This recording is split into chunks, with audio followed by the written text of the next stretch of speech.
Yo soy la raíz y el linaje de David, la estrella resplandeciente de la mañana. ¿Quién crees que dijo eso? No era un demonio, era algo más antiguo, más real. El primero en ver, el primero en ser negado.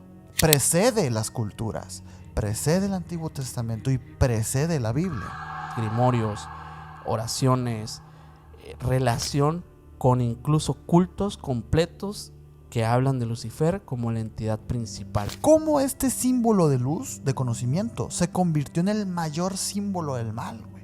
Es el demonio con el que pactas y al que se le atribuyen las cosas que vienen de los pecados originales. Es el mismo personaje, güey.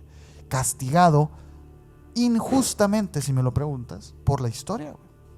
¿Te fijas el adoctrinamiento? No hay llamas, no hay cuernos, no hay nada que esté relacionado a una entidad demoníaca. Eso no es dualismo bien y el mal.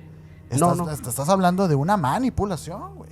No es un ser independiente del mal, sino un instrumento como de cierta forma divino para probar la virtud humana. Cristo también se arriesgó por nosotros y fue castigado, güey, por darnos la gnosis. ¿No es lo mismo que hizo Lucifer?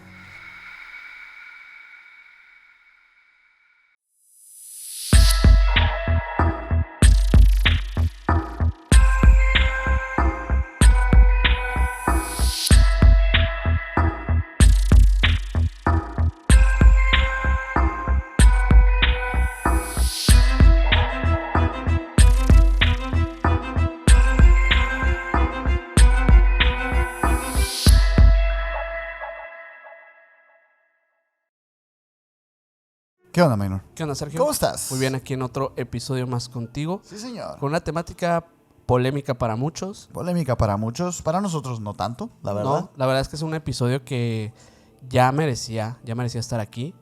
Hace mucho tiempo nos han estado pidiendo. Hemos estado preguntando también en algunos en vivos que hacemos los miércoles si querían que ya lo abordáramos, y la respuesta pues fue abrumadoramente positiva y clara, totalmente clara. Así que el día de hoy traemos un episodio acerca del personaje más polémico. Quisiera decir de la Biblia, pero creo que hoy vamos a ver otras cosas. Así que hoy vamos a hablar de Lucifer. El lucero del alba. Así es. En este episodio pues vamos a escuchar otras cosas que a lo mejor y muchos pensábamos como un paradigma, el hecho que Lucifer es el ángel caído, el demonio, Satanás, etcétera. Va a haber otras cosas, otras fuentes, diferentes vertientes de la historia que van a estar muy interesantes para que las escuchen. Además de algunas cosas que tienen que ver con encuentros concretos con esta entidad. Sí. Son muy únicas estas historias que se han documentado a lo largo de la historia. Así que estén muy al pendiente, quédense hasta el final si les gustan esos temas. Y los invitamos a que dejen su like por acá, que se suscriban a este canal y que nos sigan en todas las redes sociales como Emisiones Podcast. Ahí me pueden seguir como Minor Cordón en Instagram. A mí como Castellón Sergio en Instagram, y al Mike, al buen Mike, que está atrás en los controles, como MikeGal99 en Instagram. Y el señor tiene 2 canales de YouTube para que vayan y los sigan. Ya estoy reactivando sus streams, el buen Mike, para que vayan ahí y no se pierdan nada de lo que está haciendo por allá, ¿no? Así es, vayan a seguirlo. Y bueno, oye, es que es un tema, temazo. Es un tema más grande de lo que pensaba. Y de hecho yo te comentaba algo que yo creí durante muchos años. Claro. Yo creí durante muchos años esta historia que todo el tiempo pues se nos ha dicho, hemos visto a lo mejor en dramatizaciones, en historias, etcétera, de que Lucifer fue el ángel más querido de Dios. Esta historia que todos hemos escuchado. La mano derecha de Dios. La mano derecha que fue destituida por la desobediencia. Y esto la verdad es que es curioso porque no tiene un sustento real. Por supuesto que no. Y es curioso porque vamos a tocar una de las grandes certezas de la iglesia, de la religión católica, que Lucifer es el malo, ¿no? Sí. Esa es una de las grandes certezas que todos por lo menos aceptan. Y lo cierto es que no lo es del todo. Hay muchos, pero muchos matices. Y de entrada quisiera como dejar claro lo que acabas de decir ahorita, que podrías decir que es uno de los personajes bíblicos más polémicos o más como castigados. Y de entrada, no. No. ¿Por qué? Porque no aparece en la Biblia. No como tal, güey. Bueno, exacto, no como Empezando por ahí, güey. por ese personaje como un ángel caído, etcétera. Canónicamente, Sí. y lo vamos a decir así, canónicamente, bíblicamente, como seguramente aquellos que siempre nos ponen comentarios de que lean la Biblia, bueno, canónicamente ustedes que sí leen la Biblia sabrán que Lucifer es mencionado solamente en una ocasión y no se le menciona como un ángel. Ni siquiera como su nombre, Lucifer. O sea, se asume. Y de hecho, el nombre Lucifer aparece solamente una vez en algunas traducciones. Exacto. En algunas tradiciones antiguas de la Biblia, como la Vulgata Latina de San Jerónimo. Claro. Aquí, en Isaías 14:12, se dice: Cumodo sedisti de caela Lucifer, filia urare. Como sale, caíste del cielo, oh lucero, hijo de la mañana. Lucero, hijo de la mañana. De ahí, por ejemplo, se extraen un montón de interpretaciones con respecto a otras figuras en otras religiones, en otras culturas, etcétera. Pero no, o sea, si se fijan, no es es Lucifer, no significa, no es un nombre, pues, o sea, es una traducción, pues. Este pasaje, de entrada, el Isaías 14:12, no habla de un ángel rebelde. Habla del rey de Babilonia. El rey de Babilonia es este es un texto poético que ridiculiza la caída más bien de toda la historia de Babilonia, pues del hecho de este reino y de su rey que es como soberbio y todo arrogante. esto arrogante, pero no habla de este ángel precioso que es la mano derecha de Dios. No. Con el tiempo, es verdad que Lucifer fue reinterpretado como el nombre del ángel caído, sobre todo en la tradición cristiana medieval. Fíjense, medieval, 1500 años después, güey. Sí, exacto. Yo pienso, ¿por qué pasa todo esto, no? Ajá. Hay muchas versiones de la historia, muchas versiones de por qué pasó esto. O sea, realmente no hay una certeza del hecho del saber por qué Lucifer, como tal, se le asocia a un ángel caído, que toda esta historieta que tenemos. Sí.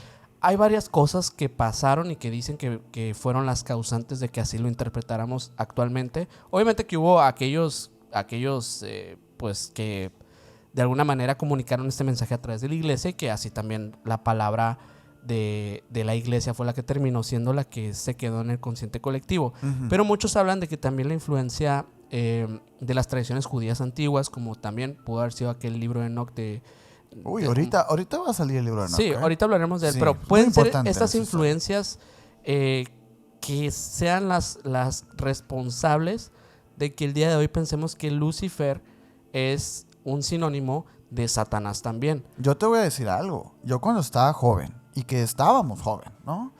Estudiando en una iglesia, en una escuela católica, porque muchas personas no lo saben. Claro que hemos leído la Biblia, claro que no sabemos las oraciones, claro que tenemos nuestros sacramentos en orden. Maynor y yo tenemos un bagaje de una educación católica en el claro que sabemos esto. Y yo te digo, de manera personal, que a mí me daba miedo decir Lucifer, güey.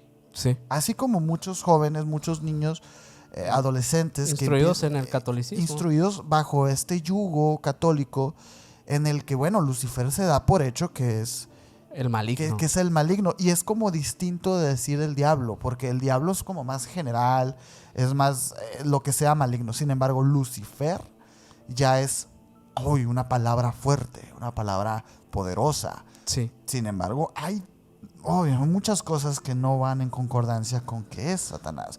Y de hecho, ahorita tú antes de empezar a grabar me estabas comentando que hay una distinción clara entre Lucifer y Satanás. Sí, es bastante curioso porque muchas personas, número uno, asocian a Lucifer como este ángel, que es como que el ángel más brillante y más hermoso, la mano derecha de Dios, como lo dijiste, quien desobedece las leyes divinas y al final termina siendo como recluido. Ujú. Y hay quienes hablan de que Satanás directamente también es el demonio. Ujú. Lamentablemente ninguna de las dos es cierta. Ujú. O sea, ninguna de las dos versiones concretamente es cierta. Esto ha sido y lo digo a manera bíblica, o sea, el hecho bíblico como tal de que Satanás sea el demonio, como hoy en día lo tenemos, o el diablo, o Lucifer, etcétera, es algo que se ha construido actualmente. Y esto porque Satanás también proviene, pues, de el enemigo, ¿no? Que este sería su significado final. Sí, de traducciones de Biblias, de enseñanzas. Hebreas, todas. etcétera, Ajá. ¿no? En hebreo, de hecho, se utilizaba unas palabras que eran Helel ben Shahak, que Ujú. significa brillante hijo del amanecer. Esto podría simbolizar una metáfora de, digamos que como del orgullo humano. Ujú. Así algunos analistas, algunos teólogos lo denominan. Por otro lado, Satanás, que también, pues como les digo, proviene del hebreo Satán como tal, significa el adversario, el enemigo, el oponente. Ujú. Digamos que esta terminología o esta palabra proviene de diversas secciones de la Biblia. Por ejemplo, en el libro de Job, Satanás es parte de la corte celestial. Su papel es poner a prueba la fe humana, no como enemigo de Dios, sino como fiscal espiritual. Ok. En Zacarías 3 aparece como el acusador del sumo sacerdote Josué. No es un ser independiente del mal, sino un instrumento como de cierta forma divino para probar la virtud humana. Y eso es bien curioso, porque fíjate, entendiendo a estos villanos de la historia, ¿no? Al Sí. diablo, al demonio, Satanás, Lucifer, se entiende como el antagonista de la narrativa cristiana o católica, pues, ¿no? Y se entiende el arquetipo también, ¿no? De que tiene que haber una contraparte de lo que es Dios, la pureza, la bondad, etcétera, ¿no? Pero siendo entonces la contraparte del arquetipo, entonces estaríamos asumiendo que Satanás, Lucifer, el diablo, el demonio, etcétera, pues tiene el mismo poder que Dios. Sin embargo, las mismas escrituras o los mismos enseñanzas de la iglesia no te permiten a ti asumir esta verdad. Es un agujero argumental dentro de su propia narrativa. Y te lo digo, realmente el argumento en este sentido, digamos que catequista, etcétera, es que a este ser, a Lucifer, digamos que de cierta forma se le encomienda como un castigo divino el hecho de reinar. De la desobediencia. Y de reinar aquel lugar que denominamos el infierno. Pero estas ideas... Pero no tiene sentido es si te que pones a pensar, güey. ninguna de estas ideas tiene sentido. Y te lo digo porque realmente es una mezcolanza de diversas... incluso, lo voy a decir así, incluso de diversas historias creadas por autores más contemporáneos, ni siquiera de la época bíblica, ni siquiera del concilio de Nicea, que básicamente son, por ejemplo, John Milton, El Paraíso, que escribe El Paraíso Perdido, o Dante Alighieri también. Ellos, infierno. Exacto, ellos de cierta forma nos dan una idea de que existe un infierno, de que existen antagonistas, de que de alguna manera, de hecho en El Paraíso Perdido se hace esta fusión de Lucifer y Satanás. O sea, ahí directamente es donde nos damos cuenta, a través de un relato que podríamos considerar en esta época ya histórico, que Lucifer es interpretado como un ángel ya orgulloso expulsado del cielo. Ahí vemos como que por primera vez la representación de la rebelión del ángel contra Dios, de manera, digamos que más narrada. ¿Por qué? Porque ya existían otras cosas, como ahorita lo mencionamos, el famoso libro de Enoc, que hablaban de otras representaciones de ángeles con otros nombres que no es el de Lucifer ni el de Satanás. Exacto. Que desobedecen la ley divina y son expulsados del cielo. Hay un patrón, y es la desobediencia y la rebeldía. Y precisamente, fíjate, analizando y platicando así rapidito, es la punta del iceberg, o sea, hablando de esto, estamos un poco haciendo el trabajo de desmitificar un poquito la figura de Lucifer dentro de la Iglesia católica, como este ángel caído, ¿no? Y el más poderoso, y etcétera. Pero les voy a decir quién es Lucifer realmente, güey. Les voy a decir, porque así como todo, la religión católica no es original, no es algo que se inventaron o que Dios les da la palabra, etcétera. Obviamente que así es como se pinta en la historia. Claro. Sin embargo, como hemos estado analizando toda esta narrativa, nos hemos dado cuenta de varias cosas. Primero, el mensaje es entregado a Abraham, el primer judío, ¿no? Y de Abraham, el primer judío, sale el Torá, sale el Corán, sale la Biblia, salen todas estas otras enseñanzas y escrituras antiguas que nos van a estar contando la historia de la humanidad. Sí. Sin embargo, estas historias no se remontan, no son ni las más antiguas. ¿Qué pasa? Es muy común que, por ejemplo, en las culturas, cuando hay un tipo de conquista o hay un tipo de allanamiento de territorio, muchas de las culturas adoptan como figuras o arquetipos de sus mismas deidades para facilitar la transformación, para facilitar el convertirlos, Sí. el convertirlos pues a su nueva religión de los conquistadores. Lo conocemos muy bien aquí en México con la Virgen de Guadalupe, por ejemplo, ¿no? Es algo que pasa, ¿no? Entonces, Sí. ¿por qué digo esto? Porque la figura de Lucifer se asocia muchísimo más con otras figuras de otras culturas que se entienden basándonos en esta parte que yo les decía del lucero del alba. Uh-huh. Empezando por Grecia, por ejemplo, ¿no?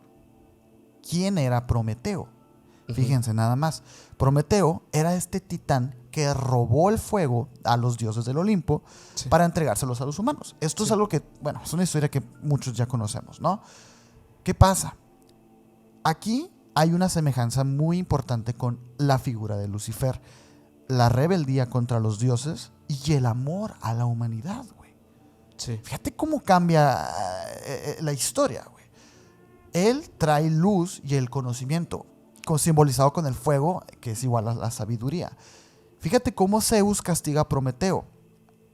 A él lo descubren y lo encadena a una roca, sí, en el Cáucaso. Ahí es una región montañosa al este del mundo conocido, ¿no? Estas cadenas eran imposibles de romper ni nada porque eran forjadas por otro dios, Hefesto, que era el dios del fuego y la forja. Él estaba solo, expuesto a las inclemencias del clima, estaba inmóvil, sin posibilidad de defensa ni nada, pues, ¿no? Cada día una águila gigante, que era enviada por el mismísimo Zeus, descendía del cielo y le devoraba el hígado. Uh-huh. Hay muchas pinturas de esto, ¿no? ¿Cuál era el castigo? Pues Prometeo era inmortal, güey. Sí. Su hígado volvía a crecer durante la noche y así durante todos los días. El castigo duró miles de años hasta que finalmente fue liberado por Hércules, por Heraclio, ¿no? El héroe hijo de Zeus como parte de sus 12 trabajos. Esa es otra historia, ¿no? Sin embargo, aquí hay un gran paralelismo con Prometeo, ¿no? Y no es el único. Este es en Grecia. Pero ahorita lo mencionaste, el Helen Van Zahar, uh-huh, que es también asociado con el Satanás, sí, también está asociado con Lucifer. Y ahí está el símil, ahí está la confusión. Porque recordemos, esta es una historia gigantesca, ¿no? Y es contada de diferentes ópticas. El trabajo que hizo la Iglesia Católica es agarrar todas esas historias y como unificarlas y decir, bueno, este personaje que tengo aquí, que es similar, que muestra una rebeldía al Dios, bueno, nosotros no queremos enseñar esto en nuestra iglesia, entonces vamos a ponerlo como el malo. Uh-huh. Sin embargo, este señor, en textos cananeos, Helel Ben Zahar, es llamado también el hijo de la aurora o el hijo del alba, sí, como el lucero del alba. Entonces por ahí también viene. Y fíjense, esta deidad estaba asociada con Venus.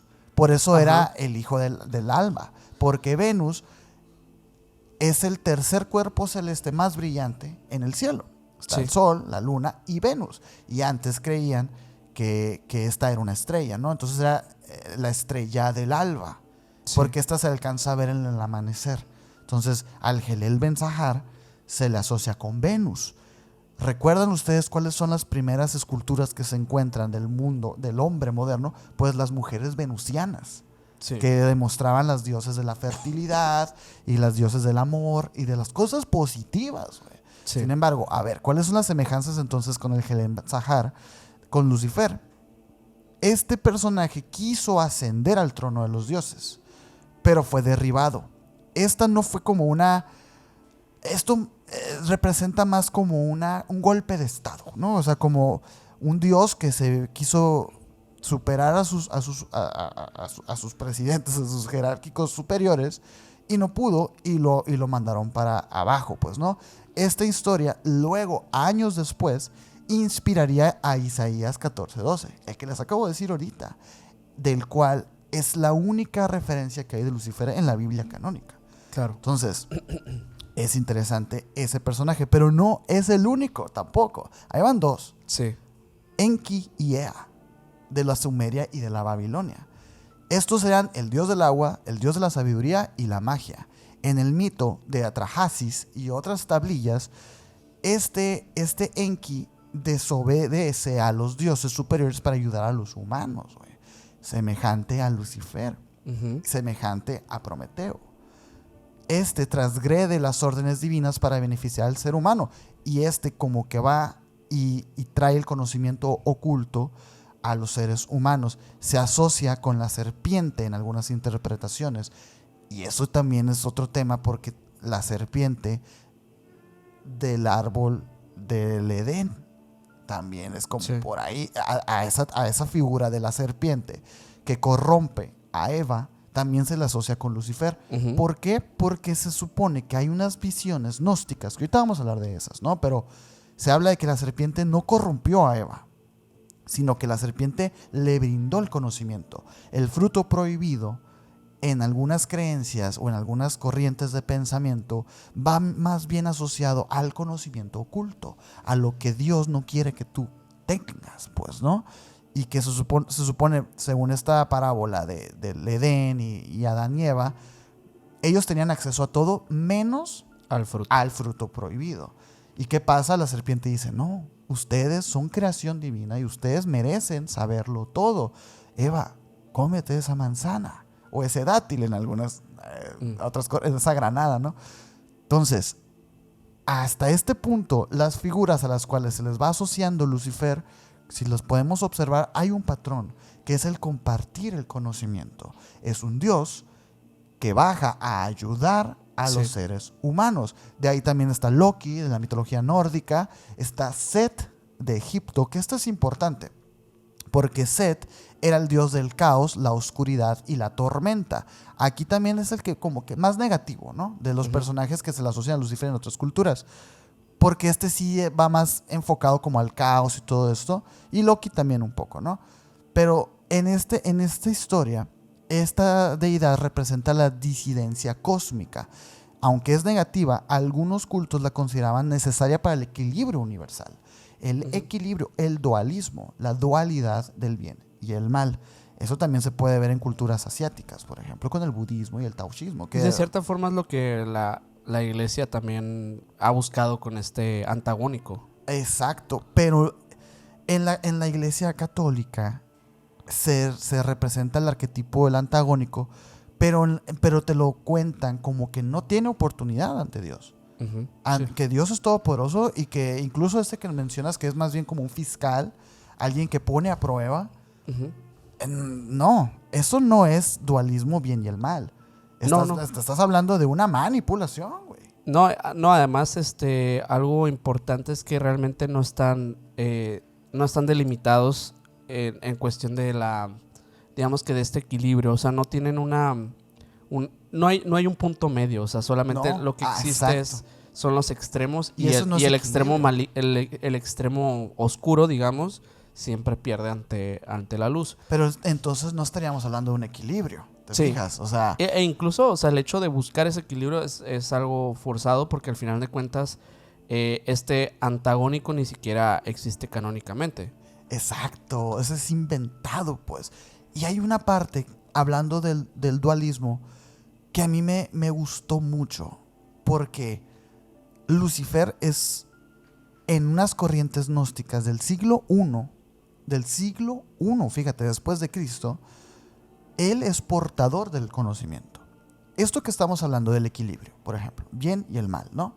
En el Antiguo Testamento y en todas las otras religiones antes del cristianismo, se habla de que Dios es grande y sus rivales, sus antagónicos, son otras religiones paganas, pues. Sí. Pero igual de fuertes. Y por eso era como el tema de la conquista, etcétera, ¿no? Hay varias razones por las que a Jesucristo lo sentencian, güey. Una de ellas es la herejía de nombrarse hijo de Dios, aunque él nunca se nombró hijo de Dios, pero las personas pues así lo veían, pues, ¿no? Porque él iba en contra, según ellos, de sus ideales. Era un hereje. Uh-huh. Sin embargo, no era así. Hay 20 años de la vida de Cristo que no se sabe qué pasó con él. Según algunas teorías y según algunos escritos, Jesús viajó por el mundo, Uh-huh. viajando por otras culturas, otros modos de pensar. Esto del yin y el yang y el dualismo del equilibrio del bien y el mal es algo que se cree en estas zonas asiáticas, en la India, en China, en todos estos lugares que tienen miles de años antes de Cristo creyendo. Sí. A mí me gusta pensar que Jesús fue, aprendió eso y luego lo trajo. Sí. Lo trajo a Jerusalén, lo trajo a Tierra Santa de nuevo, güey.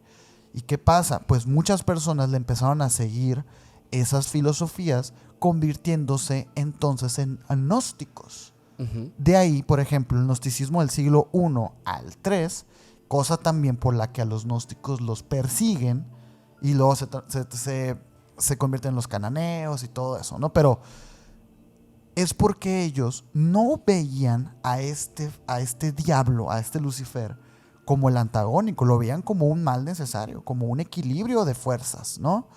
Dios del Antiguo Testamento es visto como un falso Dios o un demiurgo. Uh-huh. Y de ahí, por ejemplo, que lo asocien con la serpiente liberadora del Edén.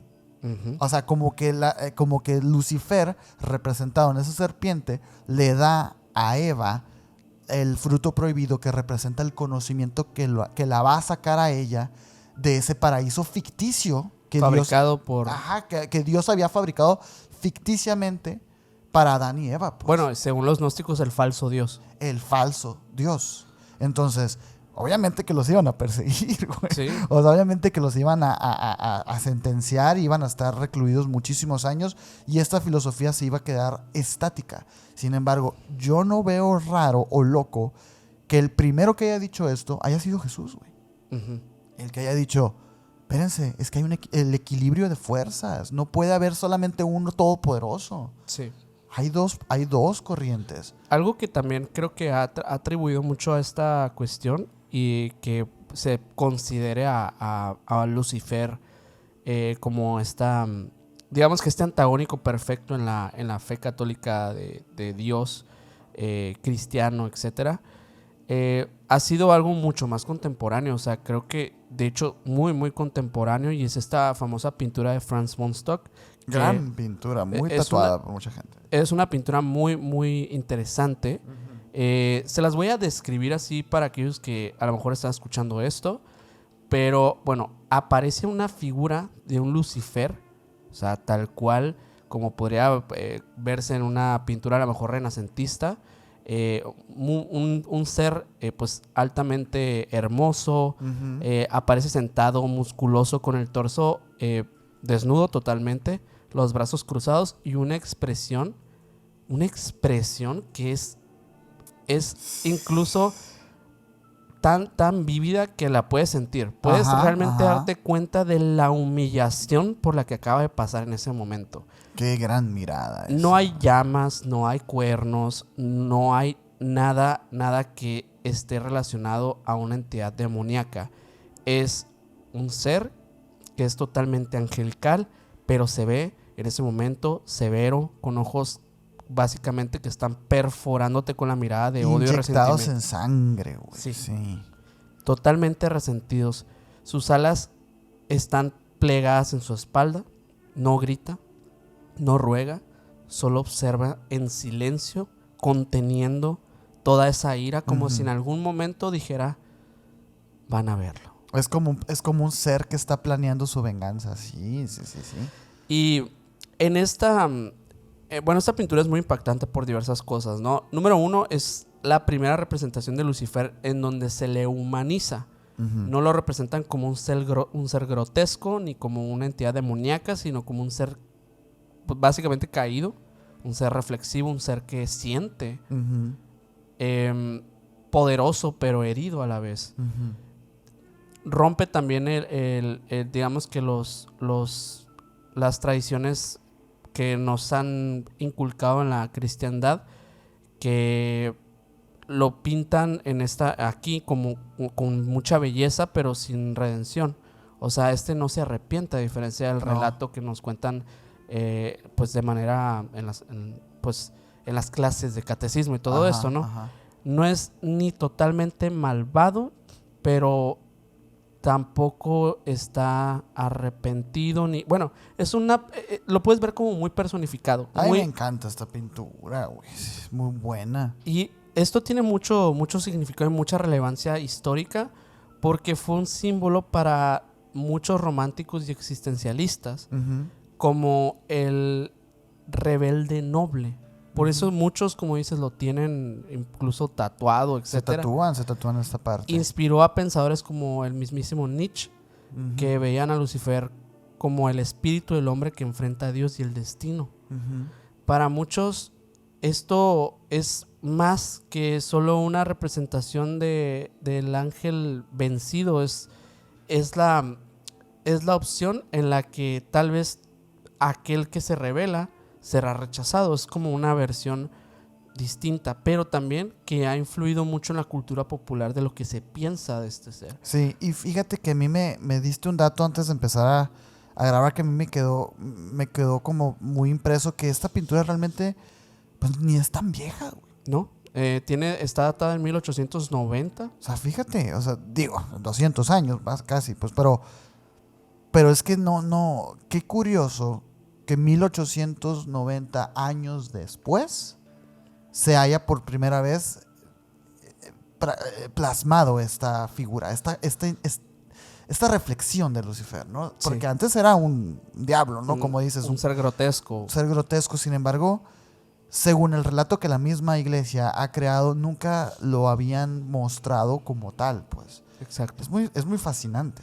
Y el hecho de pensar pues que realmente se arrepienta pues no es parte de su historia. No es parte de su historia. De hecho, pues bueno, según los catecismos y todo esto, sí dicen que Lucifer se fue al infierno y que luego se transformó en Satanás.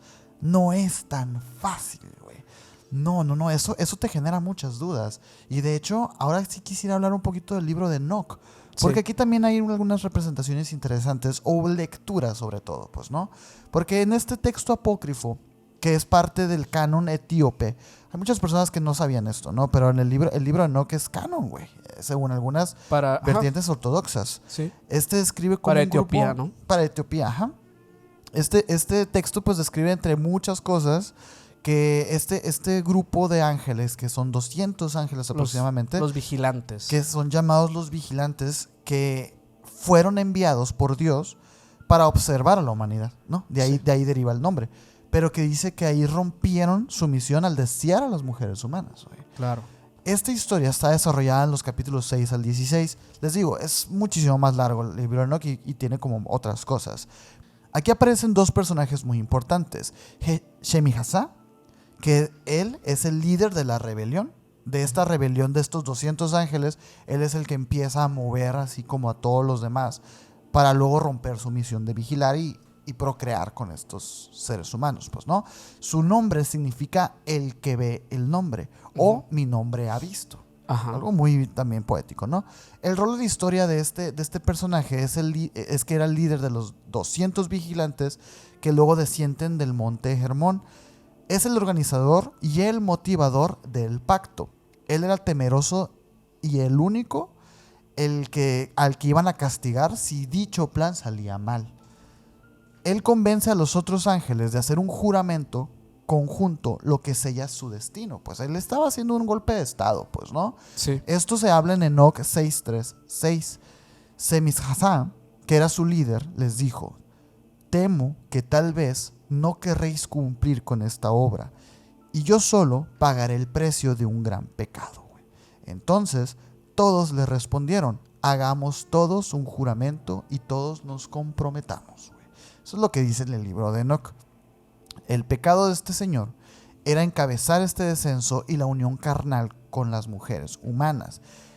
Debido a esto, él engendró a estos míticos seres llamados los Nefilim, que eran gigantes, que eran violentos y que devastaron la tierra, y que según estos textos sagrados fue la razón por la que pasó el primer reset, el diluvio universal de Noé y todo esto, el arca de Noé. Sí. Aparte, también enseñó pues artes prohibidas a la humanidad y todo esto, ¿no? Es decir, la magia, pues sí, el ocultismo, como tal, las El artes ocultismo, ocultas. ajá. Dios, al final de cuentas, castigó a este ángel, porque envió al arcángel Rafael a encadenarlo en las montañas del desierto, y ahí, pues, ahí va a permanecer ahí hasta el juicio final. Hasta este punto ustedes dirán, bueno, pues entonces él es Lucifer, ¿no? O sea, él es el líder y él es el que quiso el pecado y todo esto, ¿no? Sin embargo, no, les dije que había dos personajes. Al otro personaje es a quien más se le asocia con Lucifer, que es Azazel. ¿Por qué? Porque así como les estaba platicando yo la visión de Lucifer de otras culturas, Azazel se asocia más a esto. Porque Azazel en realidad no era tal cual un pecador. Su pecado, entonces va a decir cuál es. Porque Azazel significa fuerza de Dios. Aquel que se retira, o chivo emisario. También aparece en el Levítico. Este sí ya está en el canon, relacionado con el chivo expiatorio, ¿no? Y esa parábola del chivo expiatorio. Su rol en la historia era que Azazel era un personaje clave, aunque no era líder, era el que enseñó el conocimiento a la humanidad. Azazel enseñó a los hombres a fabricar espadas, cuchillos, escudos y corazas, y les mostró los metales de la tierra y el arte de embellecerse los párpados, el uso de piedras preciosas y tintes. ¿Cuál es el pecado de Azazel entonces, güey? Ahí yo creo que, según las interpretaciones que asocian a Azazel con Lucifer, ellos interpretan que esto que les acabo de decir, que es la cita bíblica literal de Enoc 8:1-2. Para estas personas, Azazel introdujo la guerra, la vanidad y la brujería, güey. ¿Te fijas el adoctrinamiento?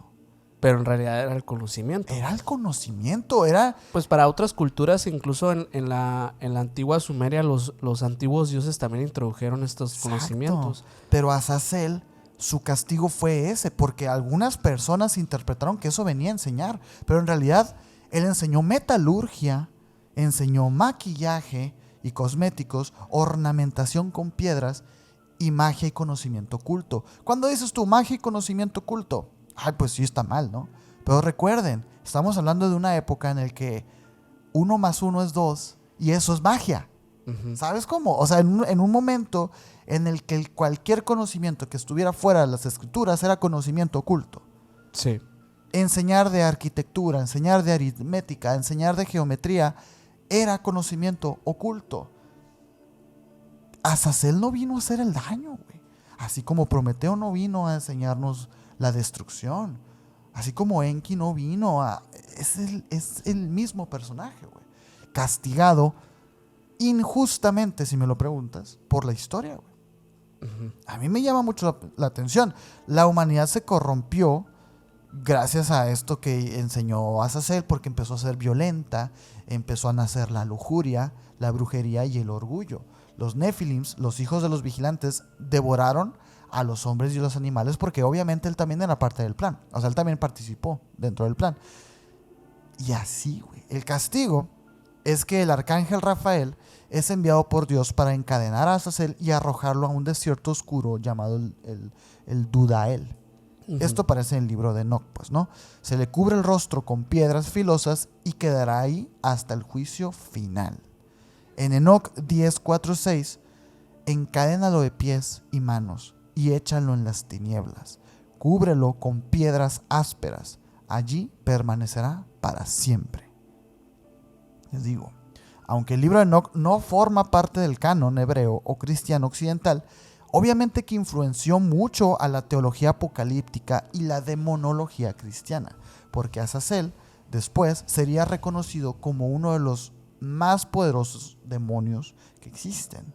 Sí, incluso pues como dices, o sea, el hecho de que el nombre y el concepto del ángel traidor exista puede deberse en gran parte a estas antiguas escrituras del libro de Enoch. Exacto. Ahí es una versión muy antigua, o sea, y digo, el escrito como tal se encuentra en una época actual por un descubrimiento en el Mar Muerto, pero realmente la escritura está datada muy por las fechas donde incluso la Biblia también se escribe. Sí, o sea, no es ajeno, pues. O sea, se escribió en las mismas fechas, precisamente, en el que todos estos libros se escribieron.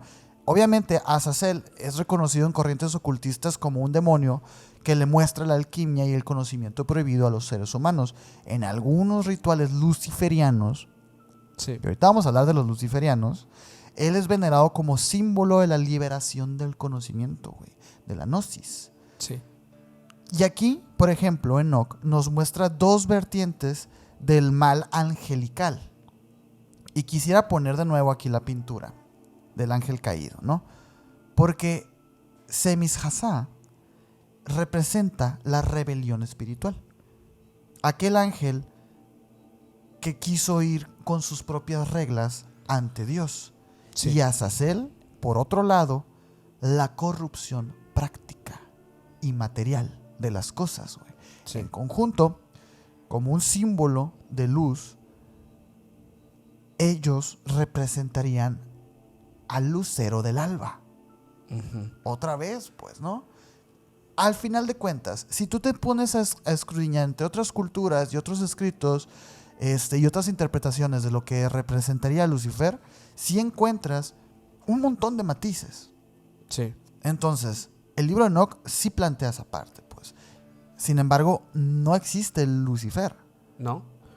Incluso, o sea, hay diversos nombres, existen pues varios nombres que están en el libro de Enoch, por si no me creen, aquí está. Sí, para los que dicen, pónganse a leerlo, Sí. ni lo han leído. Pues Ahí aquí mira. está, la evidencia contundente aquí.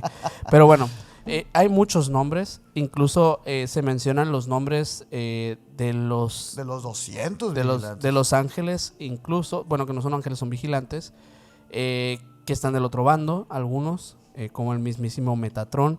Hay diversos nombres, pero ninguno de ellos hace referencia a Lucifer. No. Ninguno de ellos. Es cosa curiosa que sí, evidentemente puede deberse a esta interpretación, pero hay otra cosa que pasó a lo largo de los años, que yo también pienso que fue afectando la percepción o de alguna manera esta atribución al nombre. Sí, porque fíjate, hay una pregunta gigante.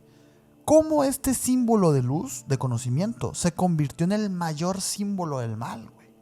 Y es que ahí hay muchas cosas que se deben a principalmente hechos que están en la historia. O sea, hay muchas cosas que pasaron en la historia que fueron creando este consciente lo digo tanto a nivel de la iglesia como ya en la sociedad como tal.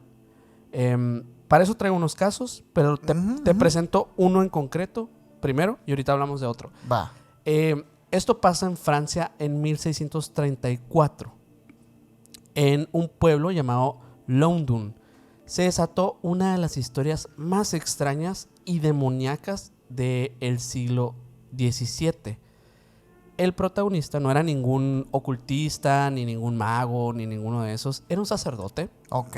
Un sacerdote de nombre Urbain Grandier, que su reputación era básicamente impecable. Era un señor que pues muchos decían que era brillante, era carismático y era pues atractivo. Era una de las cosas que se mencionaba. Ok. Grandier no era un clérigo cualquiera, era de hecho era una persona muy culta, era muy elocuente y era un gran orador que pues llenaba la iglesia con sus sermones, ¿no? Pero también se dice por ahí entre las lenguas que era una persona que también tenía un poco de arrogancia y cuando nadie veía y cuando nadie se enteraba era un libertino. Ok. Se decía que mantenía, Muy de la Edad Media. sí, se decía que mantenía relaciones secretas con mujeres de la nobleza. Algunos hablaban incluso de esposas de hombres. Pecados. Pecaminoso. Y como si esto fuera poco, él pues digamos que se ponía en contra de las personas que no respetaran el celibato. O sea, de cierta forma era pues hipócrita en esa Era un parte. hipócrita, sí. Entonces, criticaba a aquellos que estaban como de la otra rama, porque sí hay quienes no, pues quienes no practican el celibato y hay quienes sí, ¿no? En esa época. Sí, y también actualmente, pero viven en otras regiones, ¿no? Ya no son propiamente de esta iglesia primitiva que conocemos. Y bueno, esto obviamente de cierta forma lo convirtió en un blanco fácil para que los rumores comenzaran a crecer. Pues todos empezaron a tenerle de cierta forma envidia o de cierta forma como un recelo, como que hablaban de él. Pero lo que vino después, pues digamos que superó cualquier tipo de cosa racional. Porque en el convento donde él se desarrollaba, un grupo de monjas comenzó a actuar de manera muy violenta, de manera obscena y de manera, algunos le dicen, demoníaca. Gritaban blasfemias, hablaban lenguas extrañas y algunas incluso aseguraban estar poseídas por ciertos espíritus. Y la causa, según ellas, era que el responsable era Grandier. Dijeron que él había enviado al diablo para atormentarlas, que se les aparecía por las noches, desnudo, y que él les afirmaba que había firmado un pacto con el mismísimo Lucifer. Él ya empleó el nombre Lucifer. Bueno, así lo dijeron ellas, ¿no? Ah, ok. Los médicos y aquellos inquisidores de la época y algunos exorcistas fueron llamados. Y en ese proceso salió a la luz un documento muy extraño, un supuesto contrato real firmado por Grandier y por varios demonios, pero sobre todo el primero de la lista era el mismísimo Lucifer. Okay.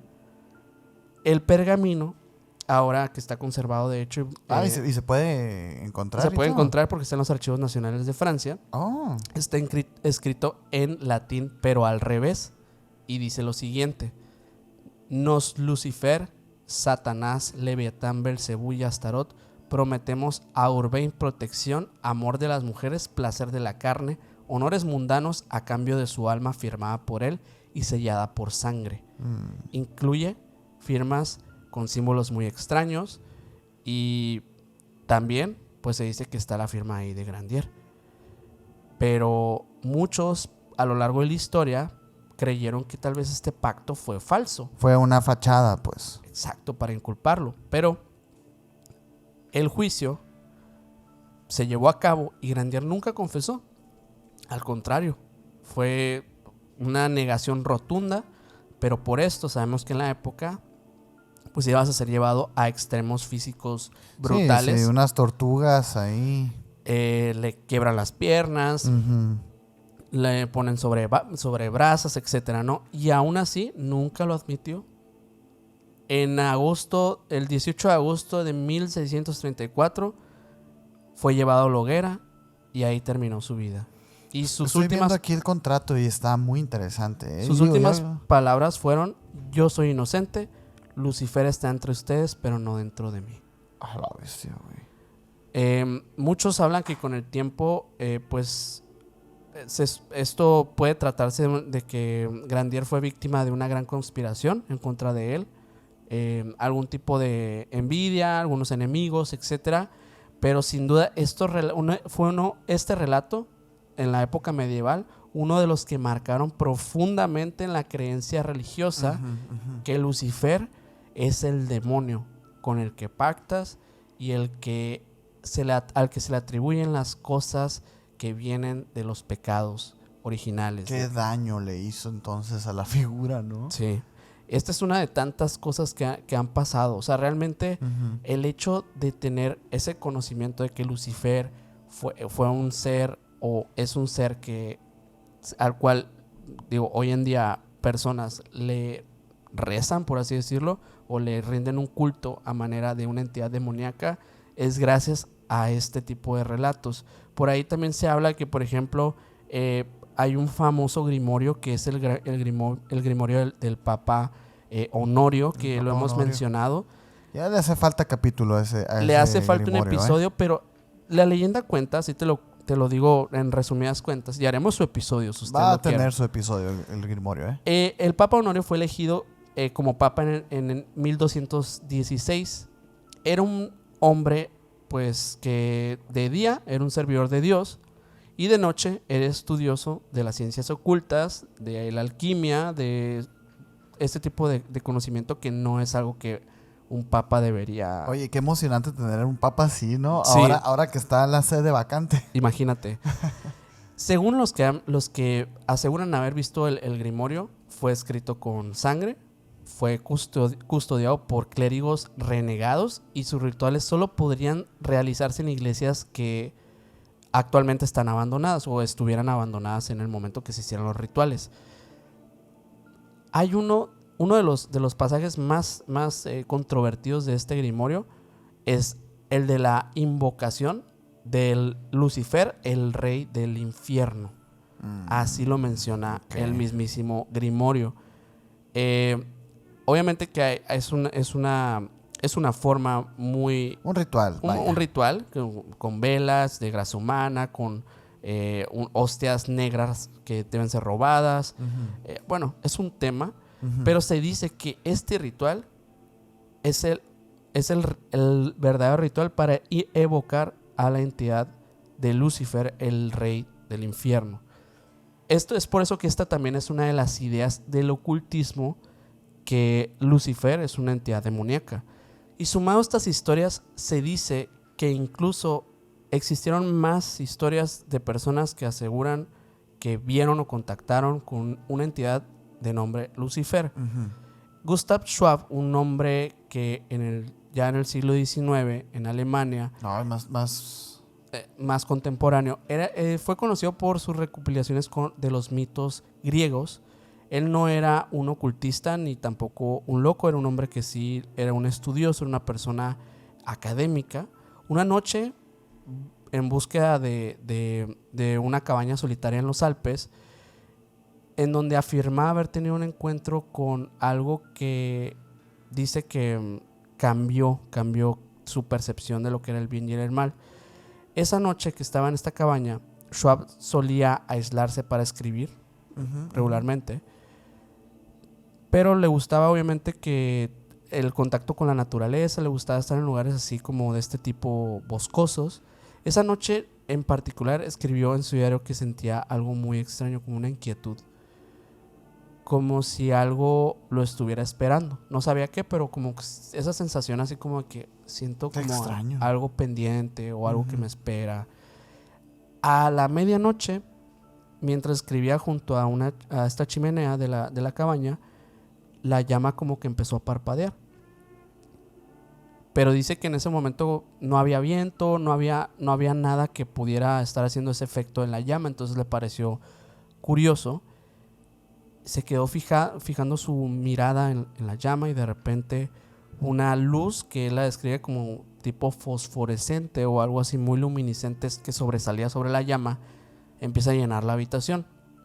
Entonces lo vio frente a él, en un rincón, una figura humana pero translúcida, extraña, de una estatura que dice que era imponente. No sabría determinar exactamente cuánto medía, pero era grande. Vestía una túnica que era de color blanco, que parecía estar hecha con una sustancia, como dice, entre humo y cristal. Ay, cabrón. Algo muy raro. Su rostro era algo impresionante, porque dice, era bello pero ambiguo. Era algo inhumano, dice. No sabría definirle sus facciones, pero sé que era algo bello. la figura no hablaba con las palabras, sino que transmitía ideas directamente con la mente. No se presentó como demonio, sino como un ángel y dijo: tú me has buscado, yo soy la claridad antes del juicio, yo soy lo que existía antes del dogma, yo no soy el mal, tú me das forma. Entonces Schwab cayó de rodillas, no por miedo, sino por la intensidad de lo que estaba viendo y lo que estaba viviendo, pero también pues se dio cuenta de que algo frente a él estaba, y era una fuerza muy, muy luminiscente e imponente. Y entendió que quien ve la claridad jamás vuelve a descansar del todo. O sea, como si esto tuviera un precio. Horas después, la figura se desvaneció. Él no dice nada, no le dijo nada. No, se quedó perplejo en ese momento. A la bestia. Dice que cuando recordó todo esto, se dio cuenta que él había escrito algunas cosas, pero que algunas de las cosas que él había escrito habían terminado en la chimenea. Por lo que muchos fragmentos de lo que había escrito no sobrevivieron a esa descripción, como si estuviera en una especie de trance. Era una escritura automática también. Era una escritura automática. Y dice que una de las cosas que alcanzó a leer decía: no era un demonio, era algo más antiguo, más real. El primero en ver, el primero en ser negado. Ok. Muchos estudiosos modernos creen que Schwab se encontró con una manifestación de Lucifer, no como una entidad maligna, sino como un arquetipo. Ajá. Como el arquetipo gnóstico de Lucifer. Sí, exactamente. Uno de conocimiento, un Lucifer gnóstico. Schwab, de hecho, nunca volvió a hablar del tema públicamente. Se retiró, se volvió pues así como una persona fuera de digamos que del ojo público, y murió en 1850, y en su tumba se encontró una inscripción que él mismo había elegido: donde hubo sombra, hubo luz, y donde hubo luz, nadie se atrevió a mirarla. Y es así como terminó la historia de Schwab. Y hay algo que con todo esto es algo que, o sea, quería llegar a algo con todo esto, porque todo esto tiene muchísimo sentido. Por ahí una vez, hace un tiempo, platicábamos con nuestro buen amigo Antonio Zamudio, que le mandamos un saludo como siempre, cuando lo mencionamos, y hablábamos del padre Gabriel Amort. Gabriel Amort hablaba de los conceptos del mal y del bien muy definidamente. Él tenía sus conceptos de los demonios como entidades totalmente malignas, y de hecho él narra un encuentro que de hecho, bueno, estuve indagando un poquito de dónde venía aquel del bar. Exacto. Estoy indagando un poquito de dónde venía este encuentro, y sobre todo lo menciona en entrevistas, no tanto por escritos. Pero él habla de una ocasión en la que un hombre elegante se le acerca en un bar, y de alguna manera, si este señor pues solo iba a tomarse un café o un té ahí a este bar donde no iba a pedir alcohol, y este señor muy muy bien presentable, pues un hombre atractivo, etcétera, se le acerca y con una voz muy suave le dice: padre, tanto trabajo, tantas almas y tanto sufrimiento, ¿por qué no se relaja esta noche? Y es ahí cuando le dice: ¿no cree que merece un pequeño premio? Y le acerca una botella, una copa. Una copa algo, de no vino. sé. Dice que cuando lo ve, o sea, los ojos del hombre, dice, eran una pupila que parecía como líquida, oscura. O sea, era humano, pero algo en él estaba mal. Y le dijo: padre, el vino alegra el corazón. Ya en este momento el padre Gabriel Amort ya era un exorcista, él ya conocía de estos conceptos. Y pues obviamente este sacerdote no iba a sucumbir ante esto, porque lo vio directamente como una influencia maligna. Entonces, pues obviamente le dice que no quiere, que no le va, que no, gracias, ¿no? Simplemente de manera amable se lo dice. En su mente hizo una oración de liberación, y el hombre de la copa solo sonrió, retiró la copa y le dice: habrá otros hombres, padre, habrá otros momentos, otros sacerdotes. Y se va. A la bestia. Y en ese momento, Gabriel Amort entra con una reflexión para él mismo. Lucifer no quiere tu sangre. Lucifer no quiere tus gritos. Lucifer quiere tu consentimiento. Quiere que elijas, que digas que sí. Ujú. Y hay algo de cierto en esto también. Y es a lo que quiero llegar. Y siento que te va a gustar. A ver, sí. Estoy perplejo, ¿eh? Sabemos perfectamente las definiciones, pero las vamos a decir para la gente que no conozca Sí, de estos va. términos. Una tulpa es una entidad psíquica creada por la mente capaz de independizarse de su creador y actuar de manera autónoma prácticamente. Ujú. Se forma a través de diversas cosas. Una de ellas podría ser el pensamiento concentrado, la emoción intensa. Hay diversas cosas que generan una idea a algo tangible. Eso es básicamente una tulpa. Puede ser tan real que incluso se puede manifestar, tener una personalidad propia, Ujú. incluso, o sea, ser un Materializarse. ente independiente de Sí. tu mente. Por otro lado, el egregor es una entidad psíquica o espiritual que no es individual a diferencia de la tulpa. Es algo que Es un concepto así. es un concepto que es alimentado por conscientes colectivos completos. Tienen una voluntad simbólica, de cierta forma, simbólica o espiritual, ¿no? O sea, también tienen como que ambas partes. Hay cosas que están conectadas con ambas en relación a Lucifer. Ujú. Sí, de hecho. Por ejemplo, un egregor, lo voy a decir así para que lo podamos entender, es la idea colectiva de un sistema, por así decirlo, por ejemplo, de un dios. Un dios puede ser un egregor. Porque O es una un idea- país. Exacto. O el dinero.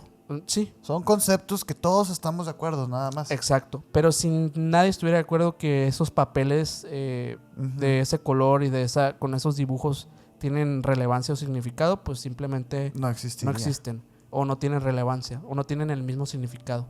Pues eso es básicamente, son arquetipos, Ujú. son cosas que generamos a través de nuestra conciencia. Las tulpas, de igual forma, pero de manera individual, toman forma y toman característica independiente de ti si tú les das esa importancia. Desde la Biblia, Lucifer nunca fue como este personaje real. No. Nunca fue realmente un ángel como lo hemos estado escuchando a lo largo de la historia. Me refiero de manera social. Ujú. No es así como se escribe en la Biblia. Fue una metáfora poética que luego la teología convirtió en, digamos que, En un personaje. en un personaje con un espíritu rebelde que iba en Ujú. contra de Dios. Y con el tiempo también esto, digamos que tiene ciertas connotaciones. Podríamos decir que el orgullo es una de las connotaciones. Podríamos decir que la rebelión es otra de las Ujú. connotaciones. Soberbia. Incluso el conocimiento es Sí, otra de las... Porque es el cuestionar Ajá. ajá. esas cosas. La belleza, desde este ángulo tal vez más oscuro, ¿no? De que la belleza no siempre es lo bueno. O sea, a veces puede verse mal o Que es puede ser como malo, ¿no? Pues lo que luego iba a despertar a Azazel con su lujuria, con su Exacto. vanidad. Entonces entran diversas cosas, ¿no? Porque Lucifer puede interpretarse como un egregor poderoso creado por siglos de textos religiosos y rituales. Y miedo. Millones de creyentes que le Ujú. temen o lo evocan. Ujú. Artistas, poetas y teólogos que lo han descrito con intensidad simbólica. Ujú. Y por otro lado, prácticas esotéricas, grimorios, oraciones, relación con incluso cultos completos que hablan de Lucifer como la entidad principal. Los luciferianos. Sí. Que fíjate que los luciferianos no tienen... Su línea cronológica no... Fíjate que no está tan destacable. O sea, realmente es básicamente una rama del gnosticismo luciferiano, ¿eh? Sí. Pero yo creo que estoy de acuerdo, ¿eh? Porque es evidente. Y por más que nosotros digamos que Lucifer ni siquiera es canon en la Biblia, Exacto. es evidente que existe. Sí. Es evidente que tiene fuerza, tiene peso. Otra cosa que me llama la atención es que ahorita que contaste de esta historia de este alemán, ¿no? De que en el De boss, Schwab. de Schwab, que dice este señor que todas las cosas que describe no se diferencian, uno, del contactismo extraterrestre y dos, de las apariciones marianas, güey. Sí. Él entiende y él asume que es Lucifer, como muchas de las historias que tienen relación con este ser. Pero ahora imagínate que esta tulpa ya haya sido creada y que las entidades que se quieran comunicar o a las que tú estás tratando de buscar, bueno, pues qué tan fácil es para estas entidades mentir, güey. Muchísimo. Y decir, soy Lucifer. Sí. Pero es que en realidad conocer un poquito la historia de este personaje te hace a ti y como te pone una protección ante a este ser, pues, ¿no? Yo creo que de cierta forma puede ser así como un concepto del cual estas entidades que están coexistiendo pueden tomarse un ancla, o sea, es decir, Exactamente. que sea como una palabra ritual para atraerlos, ¿no? O para poder anclarse ellos mismos. El hecho de que nosotros estemos diciendo esto no quiere decir que ya no tengan que preocuparse. O sea, realmente esto existe, ya se creó. Sí. O sea, es verdad de que tiene un origen que desconocemos. A mí me gusta pensar que Lucifer o la figura, el arquetipo de Lucifer, más bien no es de propiedad intelectual católica, sino es más bien una entidad que últimamente me ha gustado muchísimo describir estas cosas de esta manera, como una entidad más poderosa y más antigua de lo que creemos. Sí. El más antigua hace referencia a precede las culturas, precede el Antiguo Testamento y precede la Biblia. Es algo que ahí estuvo existiendo muchísimos años antes ni siquiera de que la historia fuera registrada, güey. Sí. Entonces, por eso este arquetipo puede ser interpretado así como los luciferianos, que lo ven como el despertar o quien nos comparte su conocimiento, como esta figura rebelde que decidió ser castigado en pro de que la humanidad despierte, como incluso un antihéroe, pues, ¿no? Un personaje que le gusta y que sacrificó todo por el bien del ser humano. Está bien, entiendo esa parte. Y a lo mejor después nos toca hablar de un dualismo o de un símil del Cristo y Lucifer, güey. Sí. Porque pueden ser las mismas cosas.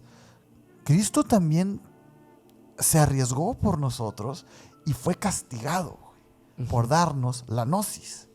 ¿No es lo mismo que hizo Lucifer? Es como una contrapunta, ¿no? O sea, Sí. parece un efecto espejo de una representación de la otra. Eso me parece interesante el hecho de que tanto Cristo como Lucifer sean un símbolo de luz, ambos también. De cierta forma. De cierta forma, exactamente. Hay una versión en la que Lucifer también ilumina otro lado. Pero la cuestión aquí es qué lado estás iluminando. Y esa representación se ha venido dando a través del tiempo. Y justo pues de lo que decimos ahorita, de la misma corriente de pensamiento que la iglesia ha impuesto en nosotros, de que este personaje, que este nombre es el que le vamos a poner al antagonista bíblico y punto. Y por eso lo creemos así. Pero en realidad, se los digo de verdad, si ustedes mismos, que muchas de las personas que a veces nos comentan, se molestan porque decimos estas cosas, dicen, lean la Biblia, de verdad, chequen la Biblia. De hecho, les voy a leer una parte, y con esto, ¿qué tal si cerramos? Muy bien. Yo soy la raíz y el linaje de David, la estrella resplandeciente de la mañana. ¿Quién crees que dijo eso? Jesús. El lucero del alba, güey. Lucifer. Wow. ¿Qué tal, Es muy grande la historia, Han pasado muchísimas cosas. No nos clavemos, no... Sí. Yo sé que a mucha gente cuando hablamos de estas cosas le molesta, pero la verdad es que Ahí están las cosas. Nosotros no decimos No estamos inventando nada nosotros. ni que crean esto, que crean lo otro. Solamente que la información ahí está.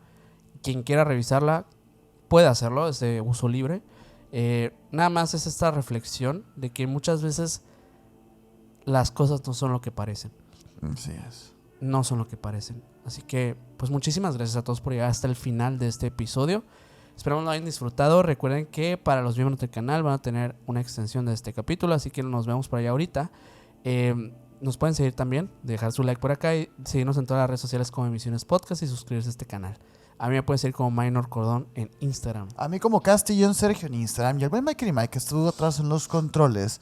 Pues muy enojado el Mike, porque el Mike es cristiano. ¿Sí? Y a él no le gustó este capítulo, pero ahí lo pueden seguir como MyGal99 en Instagram. Y el señor tiene 2 canales de YouTube para que vayan y los sigan, por favor. Ahí se los encargamos mucho. Muchísimas gracias. Y ahora sí, nos vemos en el próximo video. Bye.